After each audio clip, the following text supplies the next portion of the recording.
ఆరిలో ప్రాంతం 1వ డివిజన్లో ప్రచారం చేపట్టడం జరిగింది. తెలుగుదేశం పార్టీ అభిమానులు, కార్యకర్తలు, ముఖ్యంగా మహిళా కార్యకర్తలు అధిక సంఖ్యలో పాల్గొన్నారు. వీళ్ళే కాకుండా ప్రజలందరూ కూడా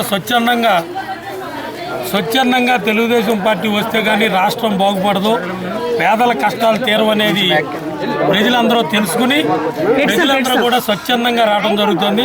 ఎట్టి పరిస్థితుల్లో కూడా తెలుగుదేశం పార్టీ అధికారంలోకి రాగానే అర్లో ప్రాంతంలో రీహాబిలిటేషన్ కాలనీలో కానీ ప్రభుత్వ భూముల్లో కానీ నివసించే పేద ప్రజలకు సత్వరమే పట్టాలు ఇప్పించే బాధ్యత తెలుగుదేశం పార్టీది. మన విశాఖ ప్రజా గర్జనలో కూడా ఈ సింహాచల భూముల విషయం కానీ యార్లో ప్రాంతంలోని ప్రభుత్వ భూముల్లో నివసించే పేద ప్రజల పట్టాల విషయంలో కానీ చంద్రబాబు నాయుడు గారు హామీ ఇవ్వడం జరిగింది. విశాఖ తూర్పు నియోజకవర్గాల ప్రజల ఆశీస్సులతో చంద్రబాబు నాయుడు గారు మరలా నాకు తూర్పు నియోజకవర్గం నుంచి రెండోసారి అవకాశం కల్పించడం జరిగింది. ఎట్టి పరిస్థితుల్లో తూర్పు నియోజకవర్గ ప్రజలందరూ చల్లని మనసుతో ఆశీర్వదించి మరలా నన్ను అసెంబ్లీకి పంపిస్తారని నేను దృఢ నిశ్చయంగా ఉన్నాను.